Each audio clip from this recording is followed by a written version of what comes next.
Just ahead on Black Issues Forum, wealth inequality between Black families and their white counterparts has increased in recent decades due to a host of factors, both historic and systemic. Estate planning and financial understanding can help close that gap and create generational wealth. We'll talk strategy next. Stay with us. Quality public television is made possible through the financial contributions of viewers like you, who invite you to join them in supporting PBS NC.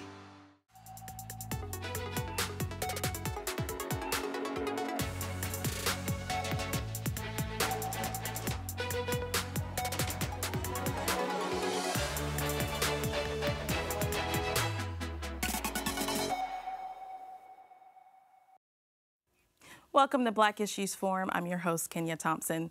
Legacies are built and futures are secured with sound financial planning, but unfortunately, in the Black community, there lies a gap. Some blame slavery, Jim Crow laws, and other myriad of oppressive systemic roadblocks for those reasons, but Black families are significantly behind in wealth, and most can agree that lack of knowledge is one of the greatest gaps within any group, and this is true for many of our Black communities when it comes to estate planning and financial acumen.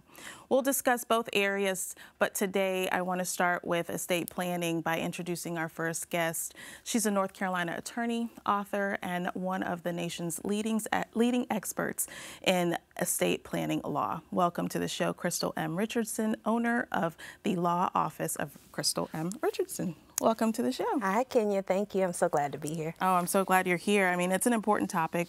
We've had this conversation before on the show, but it's, we can never talk about it enough. I was reading a statistic in preparing for this that in 2024, America opened up with 67% of us who failed to create a concrete plan to protect our assets. And obviously, we're here today, Black Issues Forum, talking about Black communities, and as you can imagine, that number is significantly higher for Black communities and families at 77%. Share with me your thoughts behind those numbers, and then go into what estate planning is and what you do. Well, first of all, you're absolutely right. Caring.com did a wills and estate planning study, and the results of that is in 2024, 68% of Americans do not have a will, which is a 6% decrease from 2023. And it's the first decrease that we've seen since the height of the pandemic in 2020. And it has been said that 77% of Black Americans do not have a will. And I think that is because historically we have been considered property. Our Black people were once enslaved in this country, coupled with the other factors that you mentioned, from codifying discrimination in the laws such as Jim Crow, redlining, and so forth. And so, we have a history of not engaging in estate planning.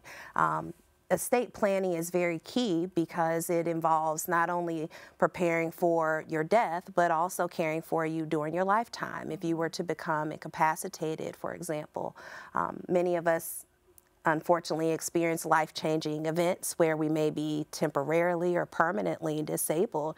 Who will care for your children and those who depend on you for a living? And estate planning, if it's a thorough and comprehensive estate plan, will minimize taxes. It will also minimize those costs that are associated with administrating your estate. So you mentioned a will earlier. Describe to the viewers what's the difference between having a will and having an estate plan. I get that question often. A will is a part of your estate plan. Okay? So the last will and testament, sometimes people create trust. It will dispose of your assets that you've accumulated. Define what a trust is before you move forward, just for those that don't know, because I just learned about a trust a few years ago. So a trust is a legal document where you have a trustee who manages any of the assets that are included in your trust. And that process involves retitling your assets from your individual capacity to the name of the trustee of your trust. And so that can be helpful because, again, it minimizes some of the tax liabilities that are associated with owning certain assets. And it can be used as a tool to preserve intergenerational wealth. Estate planning can also include things like adding a beneficiary to your bank accounts, or adding a joint tenant to your vehicle registration with the rights of survivorship. Many of us have 401k plans or life insurance. All of that essentially is estate planning. You're preparing to care for yourself, again, during your lifetime, to make sure that if you have an unfortunate circumstance where you can't make decisions for yourself regarding your health care or your finances, you have a plan in place that legally gives someone the authority to step into your shoes and be your agent and act as if, you know, they were you. Yeah. So is it expensive to do an estate plan? Obviously, we're not seeing us do it. We're not seeing a lot of people do it. So, you know, we are a Black-focused show, but Americans, in general, 67% of Americans are not planning. So that's a huge number. So is it, I guess I'm trying to ask the question, why aren't we? Is it because we think it's too expensive, or is it because it's too hard, or is it just something that we haven't discussed? I think there's a lack of knowledge out there, and there's a number of myths about estate planning. I think many people, especially Black Americans, think that, you know, estate planning might only be for the rich or the white or the wealthy. And estate planning is for everyone, regardless of your race or your level of income. We all have assets. We all own things, and that stuff has to go somewhere if something happens to you. And so being prepared and having these documents in place minimizes that chaos and confusion, and it allows your executor of your estate, for example, the person who you name in your will instrument, to have that authority and that clear guidance about what are your wishes and your desires? What do you want to happen with your property should you pass on, for example? Another myth when it comes to estate planning is that excuse me, is that, you know, I don't have enough assets. 40% of Americans think that they don't have anything to pass on. But again, once we really think in totality, everything we own, from bank accounts to vehicles, our household furnishings and goods, you likely have assets. And again, it has to go somewhere. And if you don't come up with as an estate plan, the government has a plan for you. So I've always advocated for people to exercise their right of self-determination and autonomy and create that estate plan so that it aligns with your wishes. What's called intestate succession laws, so the state laws that govern what happens to your property if you pass on, might not align with your wishes. It might go to a distant cousin or somebody you've never met, somebody you've been estranged from during your lifetime, and you might not want them to inherit from your property. So from your estate. Next question: what happens, right? What's the worst case scenario? And I mean, I can imagine if you had children that you wanted to pass things down to, but they don't get that because you didn't put order in place beforehand. You know, Kenia, that's a great point. I think people underestimate the likelihood that you all could be traveling together on a family trip or vacation. And sometimes our children or our spouse might not survive us. And estate planning is about succession planning, putting other people in place, whether it's a charity, a friend or neighbor, just people who mean a lot to you. You know, naming them as beneficiaries could also be extremely helpful in estate planning. You know, you say that you use that scenario as an example, and I think might be one of the reasons people don't even talk about it, because that's hard, right? It brought a tear to my eye to think, what if, you know, something tragic happened, or what if my kids didn't succeed me? And I think maybe part of the reason is just not wanting to look at that part of life. And that's natural. If viewers are out here wondering, how do we get started with estate planning? What's the first step? I would say the first step, at minimum, you should have that last will and testament in place. There are a number of bar associations, for example, that do like free legal will clinics. There's programs like, you know, Wills for Heroes and so forth for those in the military service. And then there's lots of online tools where you can just answer a questionnaire and it kicks out your last will and testament and other documents. I think that having something in place is better than nothing, but of course I have to warn against creating your own estate plan because there can be pitfalls that you might not be aware of. You might be unintentionally creating something in your estate plan if you do it on your own that you might not intend to do. But as soon as you can, work with an attorney to get either that trust in place, that last will and testament, power of attorney for your medical decisions, your financial decisions, advance directives so that you have legally documented what you want to happen as far as life prolonging measures. And that HIPAA release authorization will provide your agents the authority to receive your medical records and information from your doctors to make those tough decisions. So at minimum, you should have those 5 documents in place. Yeah.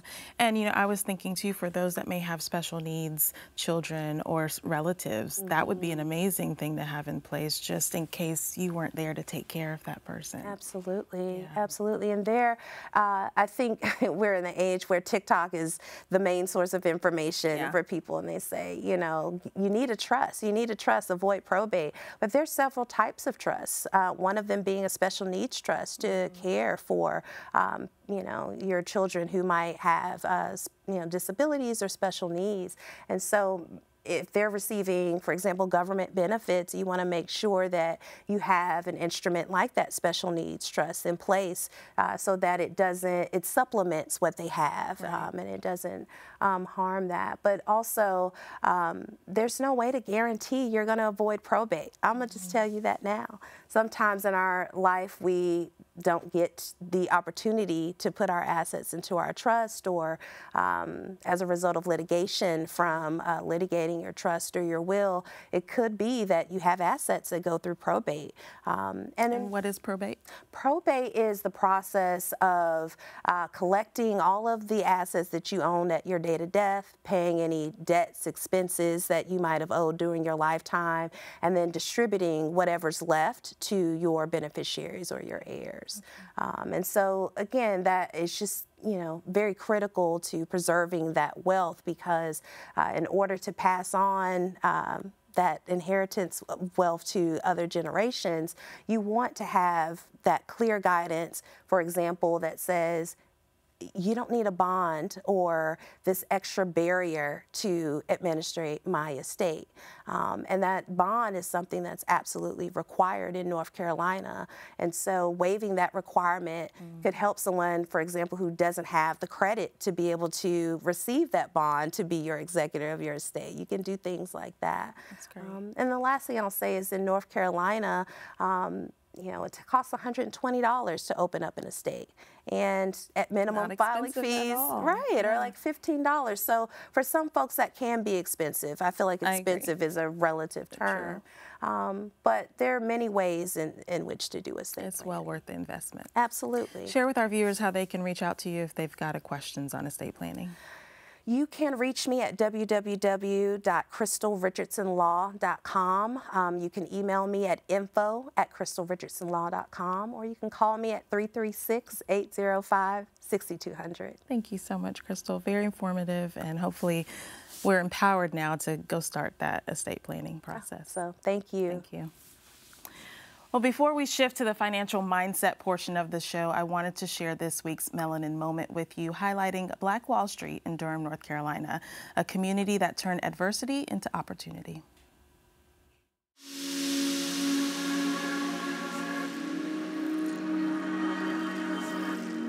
Amidst the backdrop of segregation and racial inequality, Durham, North Carolina is home to one of the most vibrant African-American communities of its time, Black Wall Street. During the early 1900s, Parrish Street stood as the epicenter of economic empowerment for African Americans.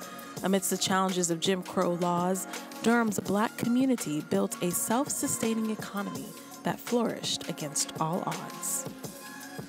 Despite facing systemic racism and economic challenges, Black Wall Street in Durham persevered, becoming a shining example of what could be achieved through determination and solidarity. Though the physical remnants may have faded, the legacy of Black Wall Street in Durham endures as a testament to the power of unity, resilience, and the pursuit of economic empowerment against all odds.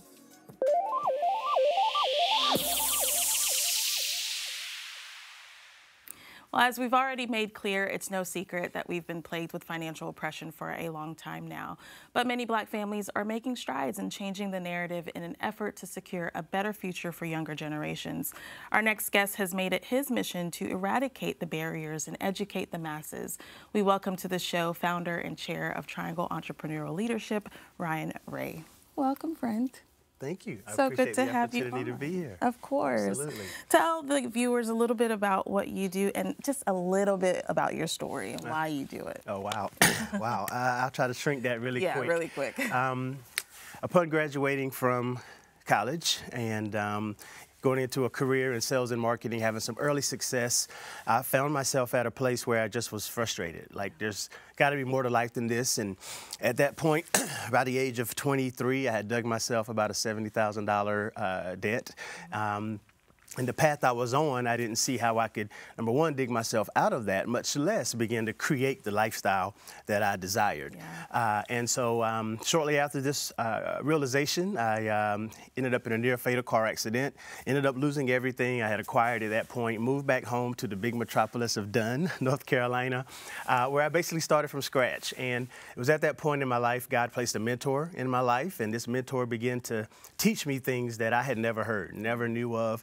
Growing up, going to school, church, all the right resume pieces, right? But I never heard anyone talk about building wealth and financial education. And, you know, it's not, you know, what you know is who you know, right? All these principles and ideas that were foreign to me. And he said a few things that really woke me up. He said, Ryan, it's not what's happened to you that determines your success, it's what you do with that.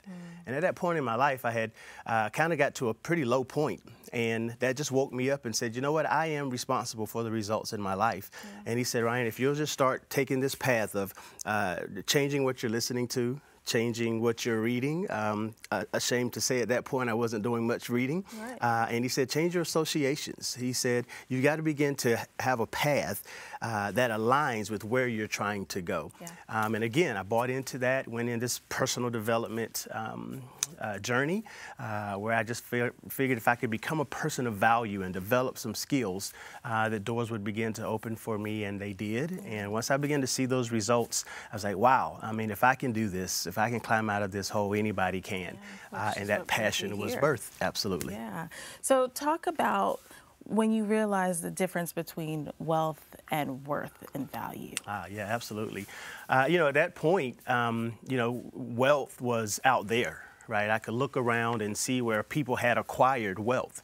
Even my mentor at the time, what made me really accept him as a mentor was that he had the results. He had the fruit on the tree. He lived in the right neighborhood. He drove the right vehicle. But more than that, he had the knowledge. He had a following of people. He was teaching this information that I didn't know and understand. So wealth is like this accumulation of riches, right? Of assets, of money, and then also of knowledge. And then when we think about worth, it's interesting.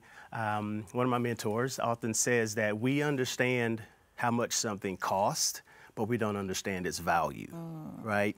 And I could go so deep into that, but we can look at something that costs something and absolutely has no value, but we think it's worth what we paid for it, right? But then we can also look at something like education, like coaching, right? Like investing, and say, oh, that's too much. Insurance, estate planning, right? These things that are going to build a financial wall around us, and we say it costs too much, but it is so valuable, right? Let's put a pin right there. You know, we just talked to Crystal. We talked about estate planning. 67% of Americans, right, don't have a plan in place. 77% of Black families, communities don't have a plan in place.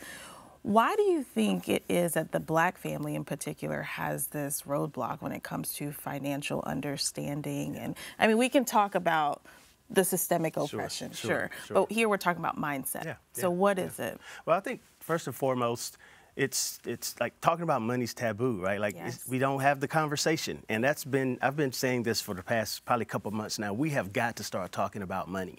It's been this thing that we don't talk about the things we don't know much about, right? We feel ignorant to it, and when we talk about financial illiteracy, it feels demeaning, right? But it's simply just the lack of knowledge, right? If you're illiterate, you can't read, right? If you're financially illiterate, you do not know the understanding or the management of money. And so we have to reverse that. And so I think it's just been a thing that we have not talked about, and it hasn't risen in importance as much as so many other things that we do talk about. And so from a mindset perspective, first of all, we've just got to embrace that this is a game that you have to play, right? In America, you got to play the money game, right? You don't get to just say, I think I'm done, I'll check out, right? No, you got to play. And if you got to play, you should probably learn the rules and then play to win. We've talked about this on the show many times. I remember using a clip that talked about the money going up but not coming down, right? Not going down the pipeline. A lot of Black families, and this was a group of professional football players, and they talked about how they wanted to repay their parents. So they were sending money backwards but not forwards. So let's talk about generational wealth and how do we establish that? And again, estate planning and all that, but how do we logistically, especially for those that don't make a lot, start generational wealth? I mean, just to affirm what you said, like in the 4 years of history of African Americans here in America, this is the first generation, the baby boomers are the first generation who will leave their children worse off than their parents left them. Again, as Crystal just shared, right? We are leaving back debt, we're leaving back funeral expenses, and so we have to now begin to say, how do we, number one, educate and empower ourselves, right? You asked the question how. So many of my friends now are going out to be general contractors. Makes sense in this market. And, if they want to build a house, they don't get to just say, I think I want to build a house and go buy some land and build a house. No, they first have to be educated, right? They have to go get the information, to know what it takes to be a general contractor and build a house. From there, that certification, if you will, gives them permission, right? They now have the tool, the permission to go out and do it, but that's even not enough. Now they need the tool, they need the hammer, right? And so I believe that we have to first become educated. That education gives us the permission, right, to now say, okay, I need to go out and start to build wealth. And then from there, you need the tools. What are the tools? It's going back to education, right? It's going back to mentorship. It's going back to coaching. It's going back to taking the classes. It's going back to having attorney friends, right? And people who can give you the insights, because we also don't have time to learn it all, right? So we've got to begin to put people around us who have the information so we can start checking these boxes. And I mean, conversation's key, like Tasha Cobb says. We got to break every chain, right? Those chains that hold us back, right? And so, a couple minutes left in the show. It always goes by so fast.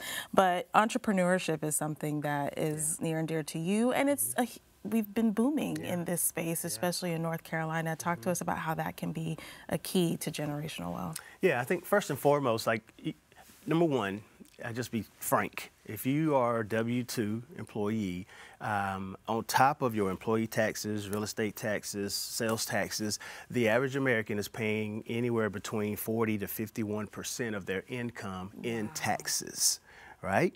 And so the myth is that we got to make a lot of money, make a lot of money. And so a lot of times we go in entrepreneurship to make a lot of money, and that is key. But the other side of that coin is, it doesn't matter how much you make. You still got to pay the taxes. If you spend it all, right? Well, if it's all going back out the door. And so first and foremost, we have to understand how to keep more of what we're making, right? And now when you understand how to retain more, earning more gets exciting, right? Because most people aren't going to work. We really are, but we aren't going to work just to pay the bills, right? We're going to work really to create a lifestyle. And I believe entrepreneurship helps to give us that lifestyle that we really want to create. And there's enough of problems in the world that we can go out and solve. And so entrepreneurship really levels the playing field for anyone to get in the game of building wealth, of increasing their income. But again, we have so much to learn because, again, if there's a hole in the bucket, it doesn't matter how fast you turn on the water. It's still going to leak out. And we got to start plugging those holes in our bucket. That's wonderful. Well, for those of you that may not know, Ryan is an amazing speaker. He speaks on this topic, so share with folks where they can find you if they need you to come out and impart some wisdom. Yeah. Well, you can follow me on this thing called social media at Ryan Ray Official. You can email me at ryanray@ryanrayofficial.com and reach me directly, phone or text at 910-890-1138. Beautiful. Thank you so much for being here. It's an honor and a We'll have this conversation again because we can never have it too much. Yeah, so thank you for your wisdom. Thank you so much. Thanks. Appreciate it. And I thank you for watching. If you want more content like this, we invite you to engage with us on Instagram using the hashtag Black Issues Forum. You can also find our full episodes on pbsnc.org/Black Issues Forum and on the PBS Video app. I'm Kenia Thompson. I'll see you next time.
Quality public television is made possible through the financial contributions of viewers like you, who invite you to join them in supporting PBS NC.